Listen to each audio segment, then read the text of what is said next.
الحمد لله والصلاة والسلام على سيدنا محمد وعلى آله وأصحابه أجمعين. الحمد لله والصلاة والسلام على سيدنا محمد وعلى آله وأصحابه أجمعين. أما بعد، فأعوذ بالله من الشيطان الرجيم. بسم الله الرحمن الرحيم. ما يفتح الله للناس من رحمة فلا ممسك لها وما يمسك فلا مرسل له من بعده وهو العزيز الحكيم.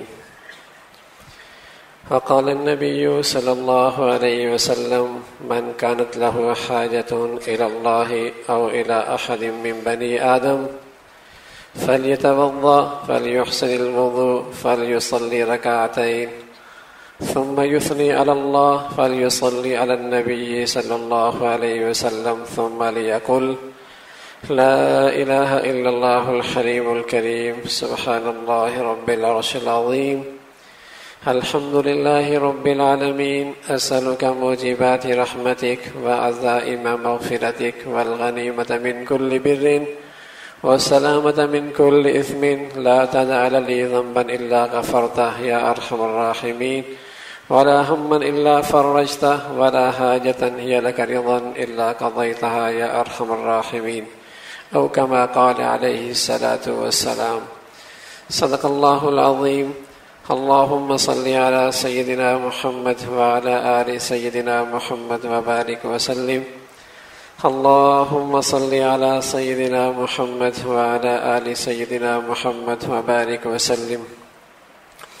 میرے معزز مسلمان بزرگوں، عزیز بھائیوں اور امت مسلمہ کی مقدس ماں اور بہنوں، یہ اللہ کا احسان ہے کہ اللہ نے ہمیں محمد رسول اللہ کی صورت میں اور آپ کی زندگی میں ایسا زندگی گزارنے کا طریقہ سلیقہ عطا فرمایا کہ زندگی کی ہر گھڑی میں، ہر مشکل میں، ہر پریشانی میں، ہر دکھ میں، ہر تکلیف میں کوئی نسخہ شفا، نجات کا راستہ، عافیت کا راستہ، رکاوٹیں دور ہونے کی کوئی صورت اللہ کے رسول نے بتا دی ہے۔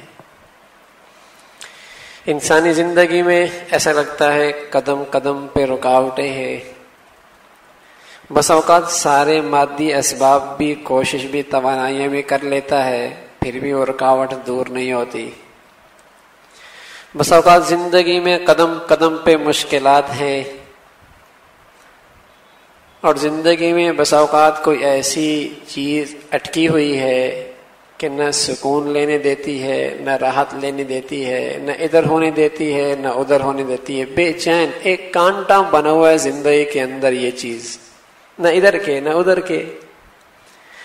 بہت سارے موقع ایسا ہوتا ہے کہ اپنی پوری صلاحیتیں لگا دیتا ہے، لیکن پھر بھی وہ کام نہیں بنتا، پھر بھی مسئلہ حل نہیں ہوتا۔ پریشانی، دکھ، رکاوٹیں یہ زندگی کا حصہ ہے، یہ آتی ہیں، لیکن سبحان اللہ، نبی علیہ الصلوۃ والسلام نے ایک نسخہ عطا فرمایا ہے کہ مسلمانوں، ایک کافر کی زندگی کا انداز ہے کہ اس کی زندگی میں مسائل کھڑے ہوتے ہیں، ایک اس کا انداز ہے ان کے مسائل حل کرنے کا۔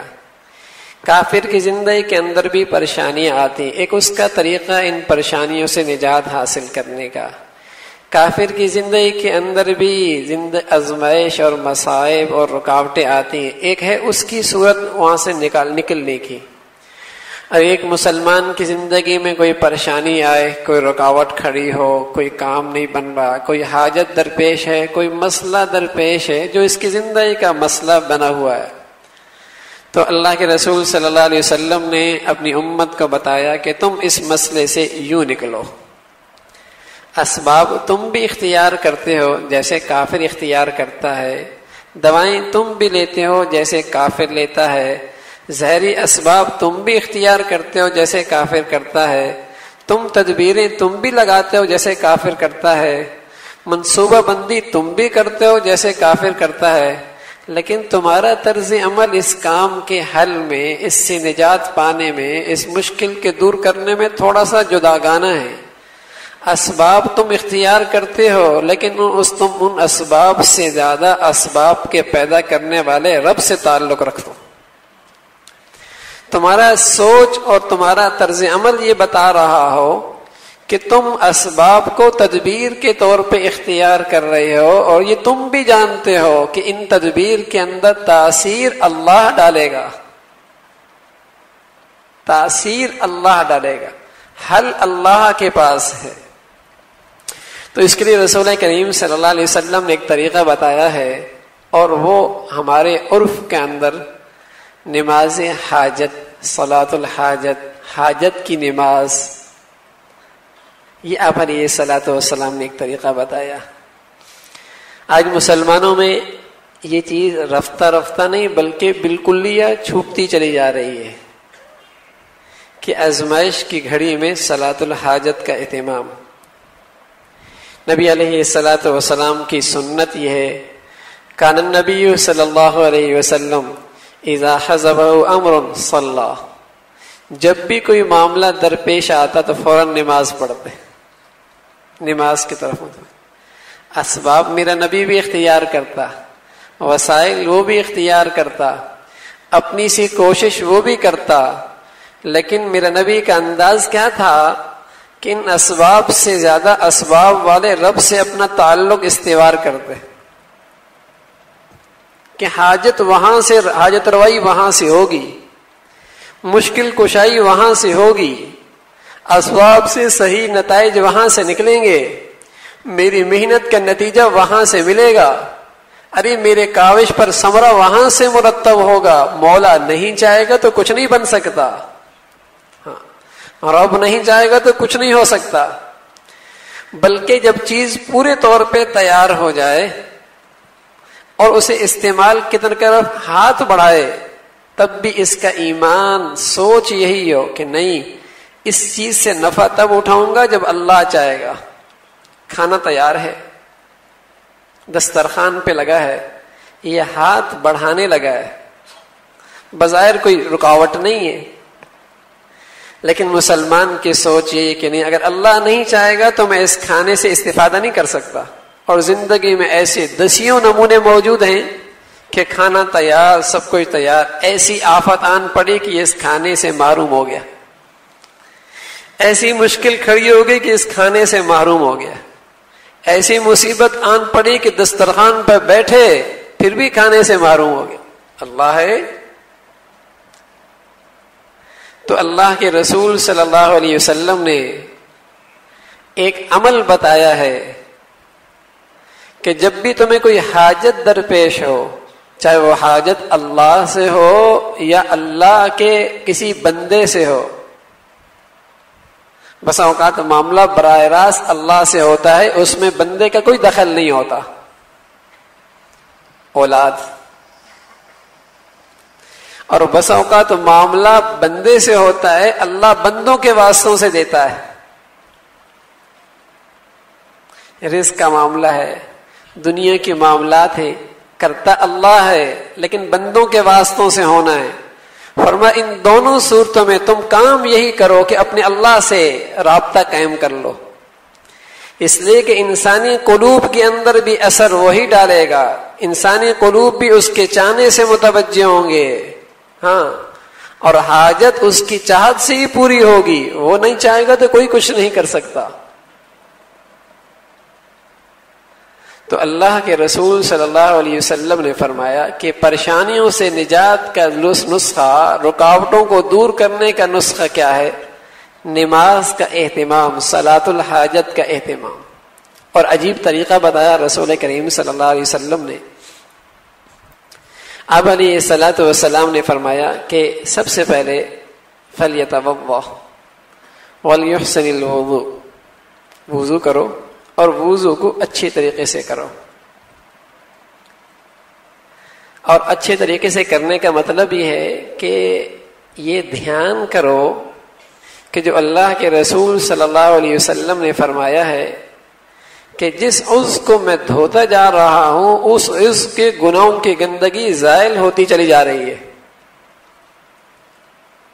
اس تصور کے ساتھ وضو کرو کہ میں وضو کر رہا ہوں، اس سے آنکھوں پہ پانی ڈالا، آنکھوں کے گناہ ختم، چہرے پہ پانی ڈالا، چہرے کے گناہ ختم، ہاتھوں پہ پانی ڈالا، ہاتھوں کے گناہ ختم، پاؤں پہ پانی ڈالا، پاؤں کے گناہ ختم. یقین جانے اس تصور سے وضو کیجئے، وضو کے اندر روحانیت نصیب ہوگی. پھر وضو فرمایا فَلْيُحْسِنِ الْوُضُوء، اچھی طریقے سے وضو کرو. وضو کر لیا، نبی علیہ الصلوۃ والسلام کی سنت ہے، فرمایا کرتے اشہد ان لا الہ الا اللہ وان محمد رسول اللہ. یہ پڑھا کرتے تھے کلمہ شہادت.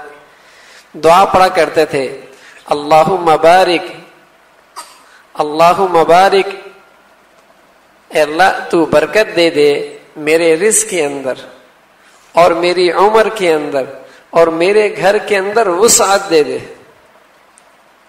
اے اللہ میری عمر میں برکت دے دے، میرے گھر کے انگوں کو کشادہ کر دے، اور جو تو نے عطا فرمایا ہے اس میں برکت دے دے. یوں رسول کریم اللہم اغفر لی، یوں فرمایا اے اللہ میری بخشش کر دے، ووسع لی داری وبارک لی فیما رزقتنی، میری غلطیوں کو معاف فرما دے، میرے گھر کو کشادہ کر دے، اور جو کچھ مجھے دے رکھا ہے اس کے اندر برکت دے دے. اور دعا پڑھا کرتے تھے اللہم اجعلنی من التوابین واجعلنی من المتطہرین. ان دعاؤں کا اہتمام، تو فرمایا فلیحسن الوضوء فلیصلی رکعتین، پھر 2 رکعتوں کا اہتمام کرو. اور ان 2 رکعتوں کے اندر کوئی خاص طریقہ نہیں ہے. عموماً کتابوں میں معروف لکھا ہے کہ خاص صورتیں پڑھنی ہے، بلکہ سنت یہی ہے کہ کچھ بھی پڑھ لو اور عام نوافل کی طرح اس کا اہتمام ہو. نیت بھی زبان سے کرنے کی ضرورت نہیں، بلکہ دل کے اندر نیت ہی کافی ہے کہ میں حاجت کی نماز پڑھ رہا ہوں. فلیصلی رکعتین. پھر آپ علیہ الصلوۃ والسلام فرمایا فلیثنی علی اللہ تعالی، اللہ کی خوب حمد و ثنا کرو. کیا مطلب؟ جب بندہ حاجت مانگ رہا ہے اللہ کے سامنے، اور حاجت کی نماز میں پہلے کہا جا رہا اللہ کی خوب حمد و ثنا کرو، کہیں ایسا نہ ہو کہ اس کی حاجت مانگنے کا انداز کے اندر کہیں شکایت کا شبہ نہ آ جائے، شکوہ نہ آ جائے، اعتراض کا پہلو نہ پیدا ہو جائے. اس لیے فرمایا حمد و ثنا کر. اور حمد و ثنا کر یعنی اللہ نے اب تک جو نعمتیں دے رکھی ہیں، جو اللہ کی عطا اب تک ہو چکی ہے، جن نعمتوں کو اب استعمال کر رہا ہے، ان کا اپنی زبان سے اقرار اور اعتراف کر، اور یوں کہ مولا اب تک تو دیتا رہا، اب بھی دامن تیرے سامنے پھیلا رہا ہوں، اب بھی حاجت روائی تو ہی کرے گا. پہلے حمد و ثنا کر. عین حاجت کے وقت بھی اللہ کی نعمتوں کا تصور کر. یہ بڑی بات ہے. ہمارے ایک بزرگ تھے میاں اذخر حسین صاحب رحمۃ اللہ علیہ، بڑے آدمی تھے. مفتی شفیع صاحب رحمۃ اللہ علیہ نے فرمایا کہ میں ایک مرتبہ ان کی عیادت کے لیے گیا، بخار تھا. میں نے کہا کیسی طبیعت ہے؟ فرمایا الحمدللہ آنکھیں سلامت ہیں، الحمدللہ زبان سلامت ہے، الحمدللہ قوت سماعت سلامت ہے، الحمدللہ عقل اور دماغ سلامت ہے، جسم بالکل ٹھیک ہے، بس ذرا سا بخار ہے. اللہ اکبر. عین اس آزمائش کے اندر بھی نظر کہاں جا رہی؟ اللہ کی نعمتوں ہی کی طرف، اللہ کے انعامات ہی کی طرف، کہ سب کچھ تو ٹھیک ہے. اگر ایک آدمی کے پیٹ میں درد ہے تو عین اس تکلیف اور حاجت کے وقت بھی نظر یہی ہو کہ الحمدللہ باقی جسم تو سلامت ہے، عقل و شعور تو سلامت ہے، ہاتھ پاؤں تو سلامت ہے، جانے کا راستہ، گندگی نکلنے کا راستہ تو سلامت ہے، پیٹ میں درد ہے. یہ انداز. تو رسول کریم صلی اللہ علیہ وسلم نے فرمایا جب صلاۃ الحاجت پڑھو تو پہلے اللہ کی حمد و ثنا کرو، اور اللہ کی تعریفیں، جو اب اللہ کی تعریفیں کرو ان انعامات پر جو اس کی بارش برس رہی ہے، جو بارش برس رہی ہے انعامات کے اندر، تو جو تم رہ رہے ہو اس انداز میں. پہلی بات تو آج مسلمان اللہ کی طرف متوجہ بھی نہیں ہوتا، اور اگر متوجہ بھی ہوتا ہے تو اس انداز میں کہ جیسے اس کے پاس کچھ بھی نہیں ہے، حالانکہ عین اس وقت بھی ہزاروں سینکڑوں نعمتوں کے اندر یہ زندگی گزار رہا ہوتا ہے، اللہ کے ہزاروں نعمتیں استعمال کر رہا ہوتا ہے۔ اس لیے رسول کریم صلی اللہ علیہ وسلم نے فرمایا کہ اللہ کی حمد و ثنا کرو، اور فرمایا فَلْيُصَلِّ عَلَى النَّبِيِّ صلی اللہ علیہ وسلم، حضور پر درود بھیجو۔ اور اس کی وجہ یہ ہے کہ زمین و آسمان کی خلا میں کسی دعا کی قبولیت کی گارنٹی نہیں ہے سوائے درود شریف کے۔ یہ درود شریف کبھی رد نہیں ہوتا۔ اس لیے نبی علیہ الصلوۃ والسلام نے اپنی امت کو بتایا کہ جب تم حاجت مانگنے لگے اللہ سے تو پہلے میرے اوپر درود بھیج دینا، اس لیے کہ پھر اللہ کی رحمت کا تقاضا ہے کہ جب یہ دعا کر لیں گے تمہاری یہ دعا بھی قبول ہو جائے گی۔ اور دوسری بات یہ ہے کہ نبی علیہ الصلوۃ والسلام کی عادت تھی دنیا کے اندر جب کوئی ہدیہ دیتا تو آپ اسے بدلے میں ہدیہ دے دیا کرتے تھے۔ کوئی ہدیہ دیتا تو آپ اسے ہدیہ دے دیا کرتے تھے، یہ آپ کی زندگی کا معمول تھا۔ نبی علیہ الصلوۃ والسلام کا ارشاد ہے کہ جب بندہ کوئی مجھ پہ درود بھیجتا ہے تو اللہ کے فرشتے اس کو میری طرف پہنچا دیتے ہیں۔ مجھے پتہ چل جاتا ہے کہ دنیا کے فلاں بندے نے مجھے درود شریف کا ہدیہ بھیجا ہے۔ ہاں، تو اللہ کا رسول صلی اللہ علیہ وسلم برزخ کی اس زندگی کے اندر بھی یہ پوری امید کی جا سکتی ہے کہ جیسے یہاں دنیا کے اندر بدلہ دیا کرتے تھے وہاں بھی بدلہ دیں گے، اللہ سے کہیں گے اے اللہ اب اس کی دعا بھی قبول کر لے، اے اللہ اب اس کی دعا بھی قبول کر لے۔ اس لیے صلاۃ الحاجت کا طریقہ کیا بتایا کہ اچھی طریقے سے وضو کرو، اچھے طریقے۔ میرے عزیزو، ہم جتنے مادی وسائل استعمال کرتے ہیں، اسباب اختیار کرتے ہیں، اللہ کی قسم ان پر کام کا نتیجے کا مرتب ہونا یقینی نہیں ہے، یقینی نہیں ہے۔ کبھی کرتا ہے کبھی نہیں کرتا، کبھی کرتا ہے کبھی نہیں کرتا، لیکن آپ بتائیں کتنا اہتمام کیا جاتا ہے کسی کام کے پورا کرنے کے لیے، اسباب کے جمع کرنے میں، تدبیریں بنانے میں، منصوبے بنانے میں صبح شام اہتمام ہوتا ہے۔ اس لیے کہ آنکھ اور مشاہدہ آج معاشرے میں یہ نظر آ رہا، آنکھ اور مشاہدے سے معاشرے میں یہ نظر آ رہا کہ سب کچھ اسباب سے ہو رہا۔ مسلمان کا یقین، شعور، ایمان اور یقین کی روشنی ایسی ہونی چاہیے کہ وہ پہچان لے کہ نہیں، ان اسباب سے نہیں ہوگا، ہوگا وہ جو اللہ چاہے گا، پھر بات بنے گی۔ ایک مرتبہ نبی علیہ الصلوۃ والسلام ایک غزوے سے تشریف لا رہے تھے تو ایک درخت کے نیچے سب سے الگ ہو کر ہٹ کٹ کے آرام فرمانے لگے۔ اتنے میں ایک کافر چھپتے چھپتے تلوار ہاتھ میں لیے، ننگی تلوار حضور علیہ الصلوۃ والسلام کے پاس پہنچ گیا اور یوں تلوار کھڑی کی، اور آپ علیہ الصلوۃ والسلام پر تلوار سن کر کہنے لگا میں یمنعک منی، آپ کو مجھ سے کون بچائے گا؟ بظاہر ننگی تلوار ہاتھ دشمن کے ہاتھ میں، آپ نہتے، کچھ بھی آپ کے پاس نہیں، لیکن نہ تو آپ پہ لرزہ طاری ہوا، نہ خوف طاری ہوا، نہ بے چینی پیدا ہوئی، اس لیے کہ پیارے نبی سے بڑھ کر یقین کس کا ہوگا؟ اطمینان سے ایسا جواب دیا، کہا اللہ بچائے گا۔ کافر پر ان الفاظ کا اور آپ علیہ الصلوۃ والسلام کا اس سکون کا ایسا روب پڑا کہ اس کا ہاتھ کانپنے لگا اور تلوار اس کے ہاتھ سے گر گئی۔ جب ہاتھ تلوار سے گری تو حضور نے تلوار اٹھا لی، فرمایا بتاؤ تمہیں کون بچائے گا، تمہیں کون بچائے گا؟ پیارا نبی اس طرز عمل سے سبق دینا چاہ رہے تھے، ارے تلوار کے اندر طاقت نہیں، تلوار کے اندر طاقت ڈالنے والا آسمانوں پر بیٹھا ہے، وہ رب ہے، وہ کوئی اور ذات ہے جو ان اسباب کے اندر طاقت ڈالتا ہے، تاثیر پیدا کرتا ہے، نتائج مرتب کرتا ہے، ثمرہ مرتب کرتا ہے، وہ کوئی اور ذات ہے۔ اس لیے تدبیر تو ٹھیک ہے، لیکن خدا را تدبیر پر ایسا اعتماد کہ اپنے مولا کو فراموش کر دینا، یہ سخت نادانی ہے.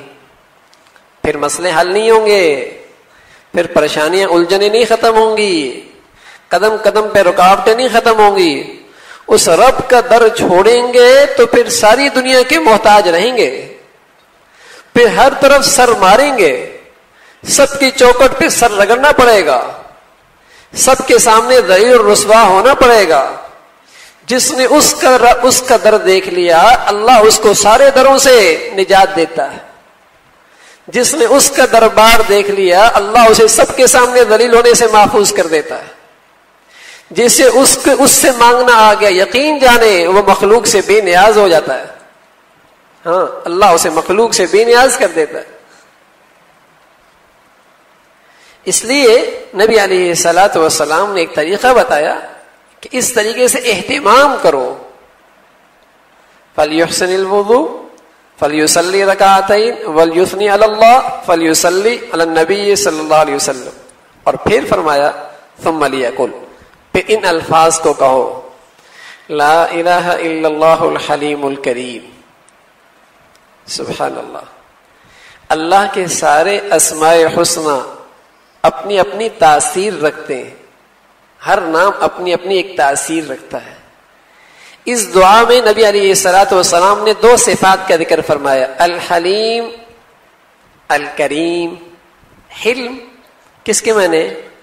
جب بندہ کہتا نا لا الہ الا اللہ الحلیم الکریم اپنی حاجت کے اندر، تو اس بات کا اعتراف کرتا ہے، مولا میرے دامن میں کوئی ایک بھی خوبی نہیں کہ میں بھی تو اسے کچھ لے لوں، میرے اندر کوئی ایک بھی خوبی نہیں ہے کہ میں تو اس سے کچھ مانگوں.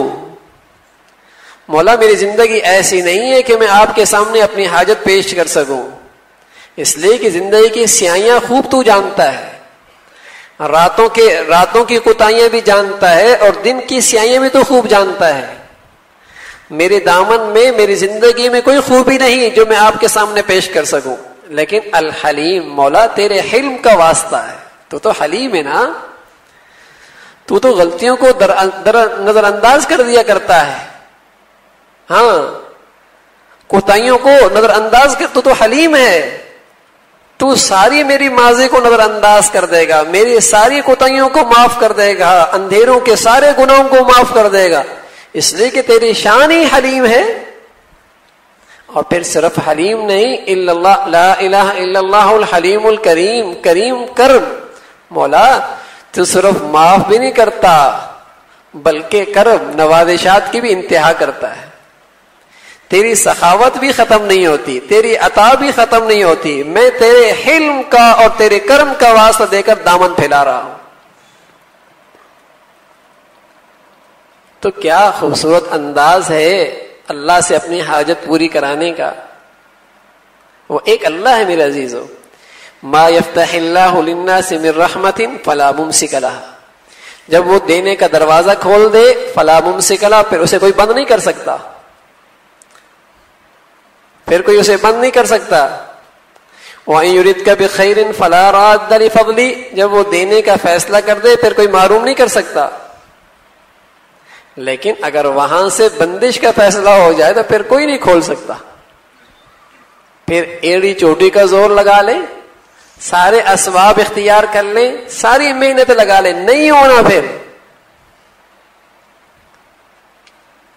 اس لیے اللہ کے رسول صلی اللہ علیہ وسلم نے فرمایا اس انداز سے پھر مانگو اور پھر کہو سبحان اللہ رب العرش العظیم، اسألک موجبات رحمتک، اسألک موجبات رحمتک. اے اللہ میں تو اسے سوال کرتا ہوں ان چیزوں کا جو تیری رحمت کو واجب کرنے والی ہے، جس کی بدولت تیری رحمت متوجہ ہوتی ہے.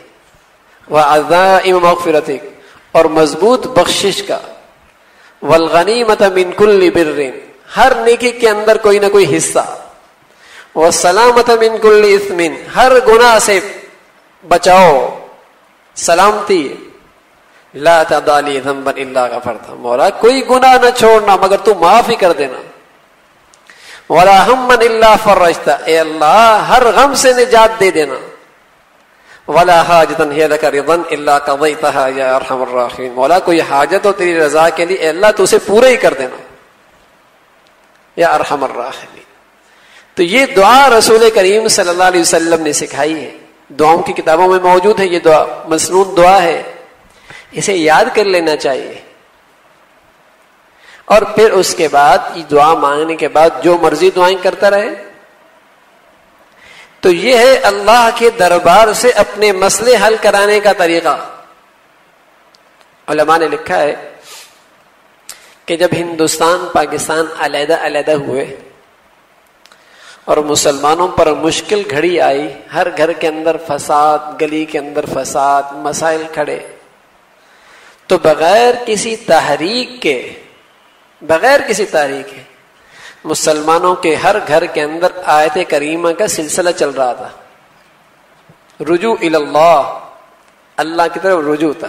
کسی نے تحریک نہیں چلائی تھی، لیکن مسلمانوں کو خود شعور تھا کہ اب حاجت روائی آسمان سے ہوگی، اس مشکل گھڑی سے نجات اللہ ہی سے ہوگی، اس آزمائش سے نکلنے کی صورت اللہ ہی کوئی بنائے گا، فساد کی اس گھڑی میں اللہ ہی سے مدد مانگنی ہے.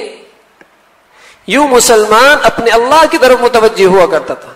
اور اب آنکھوں کے سامنے لاشیں تڑپ رہی ہوتی ہیں، حادثات ہی حادثات ہیں. زندگی مسائل کے اندر جسے کہیں کہ سلجھ رہی ہے. زندگی جسے کہیں کہ آگ کے انگارے بنی ہوئی ہے، لیکن اس طرف دل طبیعت نہیں متوجہ ہوتی کہ اللہ سے بھی حاجت مانگنی چاہیے، اللہ کی طرف بھی رجوع کرنا چاہیے. پہلے مسلمان جب کوئی آزمائش آتی تو اپنے گھروں کے اندر آیت کریمہ کا اہتمام کرتے، یا سلام کا ورد کرتے، صلاۃ الحاجت کا اہتمام کرتے، اپنے گناہوں کا محاسبہ کرتے. یوں مسلمانوں کا معمول تھا. وہ جانتے تھے کہ معاملہ اللہ سے حل ہوگا. اب ان تمام حالات کو پڑھتے ہیں، اخباروں میں سنتے ہیں، سب کچھ کرتے ہیں، بلکہ بیت رہی ہے ہم پر، تبصرے کر کے ختم، باتیں کر کے ختم.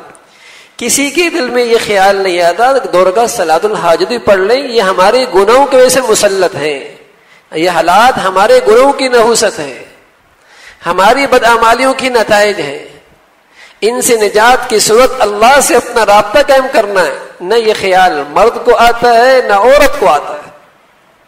یہ شکایت تو ہے کہ پورا نہیں ہو رہا، یہ شکایت تو ہے کاروبار نہیں چل رہا، یہ شکایت تو ہے کہ اولادیں نافرمان ہو گئی ہیں، یہ شکایت تو ہے کہ گھر بیٹیاں بیٹھی ہوئی ہیں، یہ شکوے تو یہ کہ وہ دوسرے گھر گئی تو اس کا گھر آباد نہیں ہو رہا. یہ شکایت تو ہے، لیکن یہ دماغ میں نہیں جاتی کہ ارے اللہ کی طرف رجوع کر لو، اس اللہ سے حاجت مانگ لو. جب نبی علیہ الصلوۃ والسلام نے ایک طریقہ بتایا ہے کہ اس طریقے پہ چلو بھائی، اللہ رب العزت حاجت روائی فرمائیں. تو میرے عزیزو، اسباب بھی مسلمان اختیار کرتا ہے، کافر بھی اختیار کرتا ہے، لیکن مسلمان اسباب کے ساتھ اسباب والے رب سے زیادہ تعلق جوڑتا ہے، اللہ سے دعائیں کر کے، صلاۃ الحاجت پڑھ کے.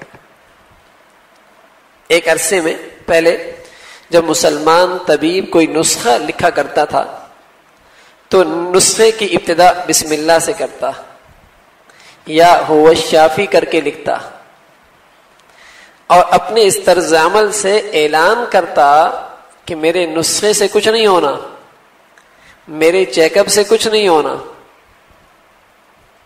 اور میری ان ساری تدبیروں سے کچھ نہیں ہونا، وہی ہے هو الشافی، شفاعت اللہ دے گا،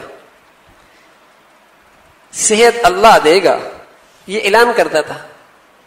بلکہ مسلمان کی ہر حرکت، ہر قول اور ہر عمل سے یہ ظاہر ہوا کرتا تھا کہ یہ کسی ذات سے تعلق رکھتا ہے، اسباب اختیار کر رہا ہے لیکن اس کی نظر کہیں اور ہے.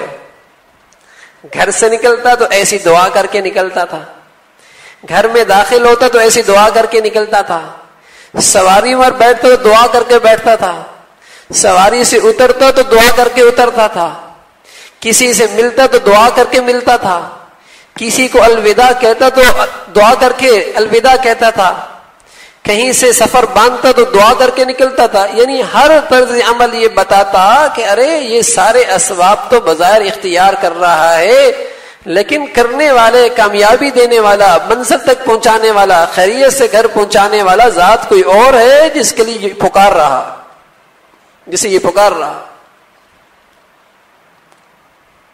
لیکن اب تو انداز ہی بدلتے جا رہے ہیں، بلکہ اس قسم کے الفاظ کو لکھنے کو اب سمجھتے ہیں کہ یہ تو پسماندہ سوچ ہے، پسماندہ سوچ ہے. عیب سمجھا جانے لگا ہے کہ بھئی اللہ سے ہوگا. ارے یار اللہ سے ہوگا، یہ کیسی بات کر رہے ہو؟ یعنی یہ بات تعجب خیز لگتی ہے. اس لیے میرے عزیزو، ہماری زندگی کی مشکلات کا حل وہی انداز ہے جو نبی علیہ الصلوۃ والسلام نے بتایا ہے، وہی انداز ہے. ایک ملازمت کافر تلاش کرتا ہے اور ایک ملازمت مسلمان تلاش کرتا ہے، دونوں تدبیریں کر رہے ہیں، لیکن مسلمان ساتھ اپنے اللہ سے بھی حاجت مانگتا ہے اور 2 رکعت پڑھتا ہے. ایک مریض کافر ہے اور ایک مریض مسلمان ہے، دونوں ڈاکٹر کے پاس جا رہے ہیں، لیکن مسلمان اپنے اللہ سے تعلق قائم کر کے جا رہا ہے. پہلے صلاۃ الحاجت پڑھتا ہے، صلاۃ الحاجت پڑھتا ہے. اس طرز پر اپنی زندگی بنائیں کہ جو بھی معاملہ پیش آئے اپنے اللہ سے فوراً تعلق بنائیں. بلکہ نبی علیہ الصلوۃ والسلام تو فرمایا کرتے تھے کہ مجھے کوئی چھوٹی سی حاجت بھی پیش آتی، یہاں تک کہ میرے جوتے کا تسمہ بھی ٹوٹ جاتا، تو میں بھی حاجت اپنے اللہ کے سامنے پیش کرتا. بس اوقات وقت ہو تو نماز حاجت پڑھی جائے، وقت نہ ہو، ایمرجنسی ہو تو فوراً دعا کر لی جائے، فوراً دعا کر لی جائے، یہ طریقہ اختیار کی جائے. لیکن اپنے اللہ کے سامنے دامن پھیلایا جائے، حل یہی ہے. اور یہ ایک ایسا نسخہ ہے کہ جب بندہ صلاۃ الحاجت پڑھ کے معاملہ اللہ کے سپرد کر دیتا ہے تو یہ اپنے بوجھ اللہ کے سپرد کر دیتا ہے. اب اللہ جانے، اب اللہ ہی کرے گا، مطمئن ہو جاتا ہے. اللہ کرے اللہ کی طاقت کا، اللہ کی عظمت کا، اللہ کے مدبر ہونے کا، اللہ کا سب کچھ کرنے کا یقین پیدا ہو جائے. ہاں، دنیا کے کسی طاقتور، صاحب عہدیدار، منصب والا جب آپ اپنے کام اس کے حوالے کر دیتے ہیں اور وہ ضمانت لے لیتا ہے کہ اب آپ کو فکر کرنے کی ضرورت نہیں ہے، تو آدمی اپنے آپ کو کتنا ہلکا محسوس کرتا ہے. کوئی مسئلہ نہیں، اب تو وہ کر دے گا. ارے اللہ اللہ ہے، وہ اللہ ہے. ان اللہ علی کل شیء قدیر ہے، وہ ہر چیز پہ پوری قدرت رکھتا ہے. سپرد تو کرو اپنے معاملات اس کے، پورے اعتماد کے ساتھ اس کے ہاں سپرد کرو. بس اوقات جب یہ کیفیت نہیں پیدا ہو رہی تو بار بار صلاۃ الحاجت کا اہتمام کرو، بار بار صلاۃ الحاجت کا اہتمام کرو. جیسے ہم ایک کام کو کرنے کے لیے کتنے انداز کے اسباب اختیار کرتے ہیں. اس سے تعلق بناؤ، اس سے مانگو، اس سے تعلق بناؤ، اس سے سفارش کرواؤ، اس سے سفارش کرو. ارے اپنے اللہ سے بات کرو، اپنے اللہ سے بات کرو. تو آپ علیہ الصلوۃ والسلام نے پریشانی کا حل یہ بتایا کہ صلاۃ الحاجت کا اہتمام کرو، صلاۃ الحاجت کا اہتمام کرو. اور حضرات صحابہ فرماتے ہیں کہ حضور علیہ الصلوۃ والسلام ہمیں یہ دعا یاد کرایا کرتے تھے اور اپنی طرز عمل سے ہمیں یہ سبق دیا کرتے تھے کہ ہر موقع پہ اپنے اللہ کی طرف متوجہ ہو، ہر موقع پہ. تو میرے دوستو، ہم بھی اپنی زندگی میں دیکھیں، ہر آدمی جانتا ہے کہ اس کی زندگی میں کتنی الجھنیں ہیں، کتنی پریشانیاں ہیں. تو کتنی مرتبہ اس نے اللہ کی طرف اپنے آپ کو متوجہ کیا ہے، کتنا متوجہ کیا ہے. ایسے موقع پہ مرد بھی عورت بھی اس بات کا اہتمام کرے.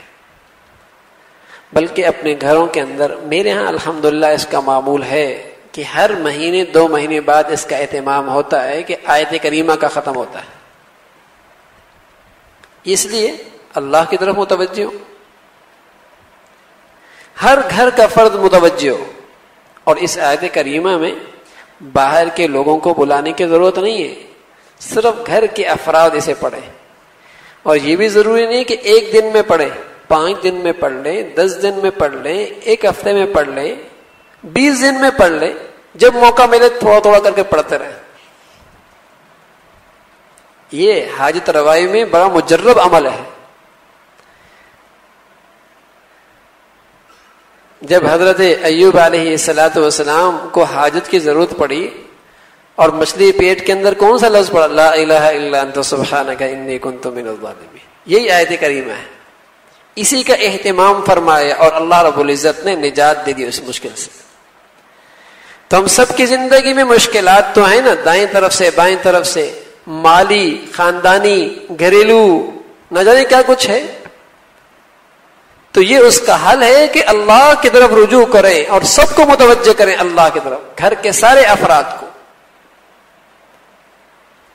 بلکہ رسول کریم صلی اللہ علیہ وسلم نے ایک اور عمل بتایا ہے کہ اپنے گھر کے ہر فرد اس بات کا اہتمام کرے کہ دن کا آغاز جب کرنے لگے، دن کا آغاز تو سب سے پہلے قرآن کی تلاوت سے کرے. کیا یہ اچھا ہو کہ جتنے مرد عورتیں یہاں بیٹھے ہیں آج سے یہ عزم کر لیں کہ ہمارے گھر کے اندر روزانہ فجر کے بعد سب سے پہلے کم از کم آدھا گھنٹہ قرآن کی تلاوت ہوگی. کیا یہ اچھا ہے؟ میرے عزیزو، رات سوتے سوتے گناہ کرتے سوتے ہیں اور صبح اٹھتے ہیں تو گناہ کرتے ہیں، تو پھر کہاں سے مسئلے حل ہوں گے؟ کہاں سے پریشانیاں چھٹیں گی؟ کہاں سے سکون آئے گا؟ اس لیے دن کا آغاز قرآن کی تلاوت سے اہتمام ہو. مرد بھی اہتمام کرے، بچے بھی اہتمام کریں، عورتیں بھی اہتمام کریں. سب سے پہلے قرآن کی تلاوت. گھر کے اندر سب مل کے بیٹھ جائیں. پھر دیکھیے نبی علیہ الصلوۃ والسلام کی دعا کی برکات. اللہم بارک لامتھا فی بکورہا، اے اللہ میری امت کی صبح میں برکت دے دے، میری امت کی صبح میں برکت دے دے. اس کا اہتمام سبھی کر لیں، مرد بھی کر لیں، عورتیں بھی کر لیں. پھر اس کی برکات دیکھیے آپ کس طریقے سے اللہ مسئلے حل کرتا ہے. اس لیے میرے دوستو، مسائل کا حل تو اللہ ہی کے پاس ہے، اللہ ہی کے پاس ہے. ورنہ سر پاؤں مارتے رہیں گے، نتیجہ مرتب نہیں ہوگا.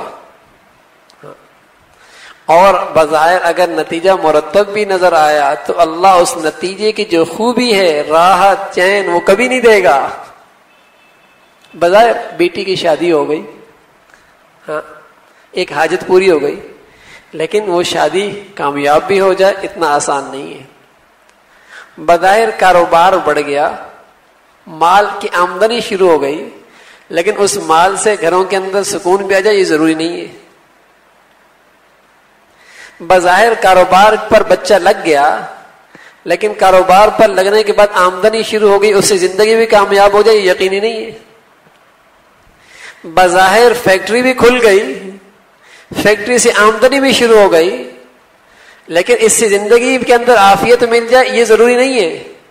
یہ جتنی صورتیں ہیں، ان صورتوں سے، فیکٹریوں سے، دکانوں سے، ملازمتوں سے، ان سب سے پیسہ آ جائے گا، گھر کا فرنیچر بڑھ جائے گا، کوٹھی بڑی ہو جائے گی، اسباب بڑھ جائیں گے، شادیوں خوشیوں کے منظر بدل جائیں گے، گاڑیاں بڑیاں آ جائیں گی، وسائل بڑھ جائیں گے، لیکن زندگی کامیاب ہو جائے، سکون مل جائے، راحت مل جائے، یہ ایسا نہیں ہو سکتا.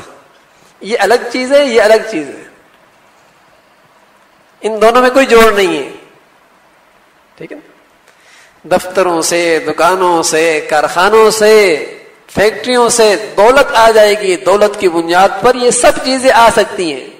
گھر بڑے بن جائیں گے، 2000 گز پہ بن گئے، گاڑیاں بڑی آ گئیں، گاڑیوں میں ترقی ہو گئی، خوشیوں کے انداز بڑے بن گئے، تحفے تحائف بہت آ گئے، یہ سب کچھ ہو سکتا ہے.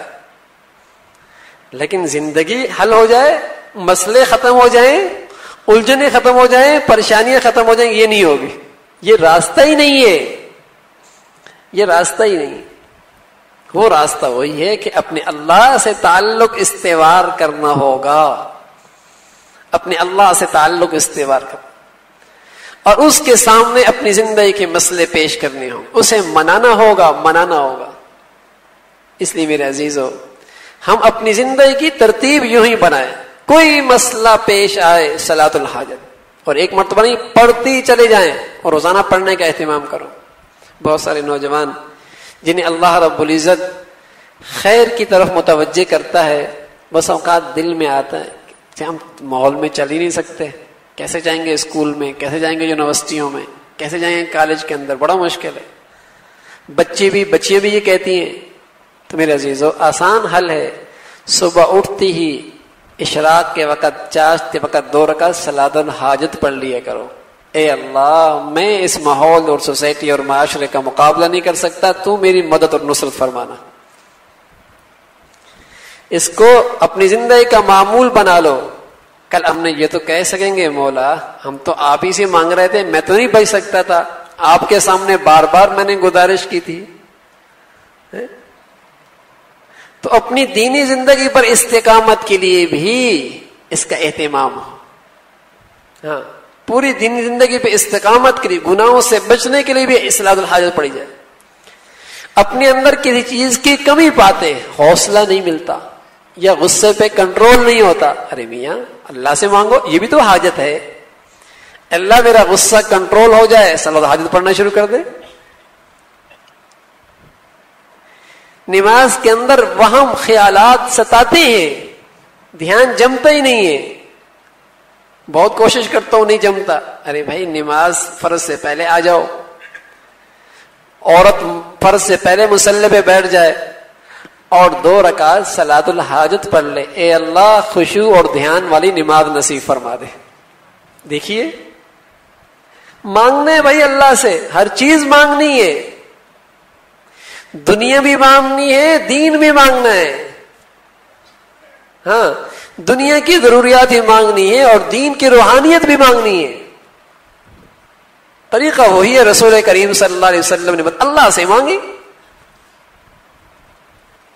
کوئی دنیا اور دین کا کوئی مسئلہ ہو، اپنے اللہ سے پیش کریں اور مستقل کرتے ہی رہیں، پھر دیکھیے اللہ رب العزت کیا عطا فرماتا ہے۔ اتنا آسان مسئلہ ہے ہمارے لیے زندگی کا کہ اللہ نے کسی کا محتاج نہیں بنایا، اپنے در پہ بلایا ہے، اپنے در پہ بلایا ہے، اور ایسا کریم ہے جو اس در پہ بار بار آتا ہے، پھر اس کی سنت ہے، دروازہ اس کے لیے کھل جا کرتا ہے، وہ سخی ہے۔ ہاں، بار بار کھٹکھٹانے سے دروازہ کھل جا کرتا ہے۔ شاید دنیا کے سخی تو تنگ آ جاتے ہوں گے، لیکن اللہ کیا کہتا ہے، جو جتنا مجھ سے مانگتا ہے اپنی حاجتیں، میں اتنا زیادہ اس سے پیار کرتا ہوں، اتنا زیادہ پیار کرتا ہوں۔ اس لیے میرے عزیزو، ہر چیز اپنے اللہ سے مانگنے کی عادت بنائیں، صلاۃ الحاجت کا اہتمام کریں، دن میں ہو سکے رات کو ہو سکے، لیکن جب بھی پڑھیں پورے اہتمام کے ساتھ، پورے اہتمام کے ساتھ۔ بس اوقات اہتمام کا ایک انداز اور بھی ہے کہ آدمی کوئی چیز درپیش ہے اور مسئلہ حل کروانا ہے، غسل کر لے، نئے کپڑے پہن لے، خوشبو لگا لے، اہتمام سے وضو کرے، اور پھر اس کے بعد اہتمام کے ساتھ 2 رکعت صلاۃ حاجت پڑھے۔ جتنا زیادہ اہتمام کرے گا، اتنا ہی اس کے اندر دھیان نصیب ہوگا۔ یہ اہتمام کیوں کرتا ہے؟ آدمی جس سے پر امید ہوتا ہے نا، جس سے پر امید ہوتا ہے کہ یہ میرا کام کرا دے گا، تو وہاں کس انداز سے جاتا ہے، اور جہاں امید نہیں ہوتی تو وہاں سرسری درخواست دیتا ہے ٹوٹل پورا کرنے کے لیے، چلو یار بات تو کر لو، کیا ہو سکتا ہے ہو جائے۔ ایک انداز یہ ہے، اور ایک یہ کہ جس پر پورا اعتماد ہوتا ہے وہاں اہتمام ہوتا ہے۔ تو میرے عزیزو، ہم جتنا اہتمام کریں گے، یہ علامت ہے کہ ہمیں اپنے اللہ پر بھرپور اعتماد ہے۔ ہاں، اس لیے خوب اہتمام کر کے اس کو اپنی زندگی کا حصہ بنائیں۔ پھر دیکھیے، بیماری نہیں ٹل رہی، ہاں ابھی حاجت پڑھو نا، صلاۃ حاجت، فوراً نظر جاتی ہے ڈاکٹر کی طرف، فوراً نظر جاتی ہے ہسپتال کی طرف، فوراً نظر جاتی ہے اسباب کی طرف. اللہ اکبر. میرے عزیزو، پتہ نہیں ہمارا اپنے اللہ سے کیسا تعلق ہے، پتہ نہیں کیسا تعلق ہے. آزمائش کی گھڑی کے اندر بھی اللہ کی طرف دل نہیں متوجہ ہوتا. سارا یہ منظر دیکھ رہے ہیں ارد گرد، پھر بھی اللہ کی طرف ہماری نظریں نہیں جاتی، پھر بھی دامن اس کے سامنے نہیں پھیلاتے. اس لیے ضرورت ہے کہ ہم اپنی روش بدلیں، اپنا طریقہ کار بدلیں، اپنا گھر کے انداز بدلیں کہ ہر ایک کو اللہ کی طرف متوجہ.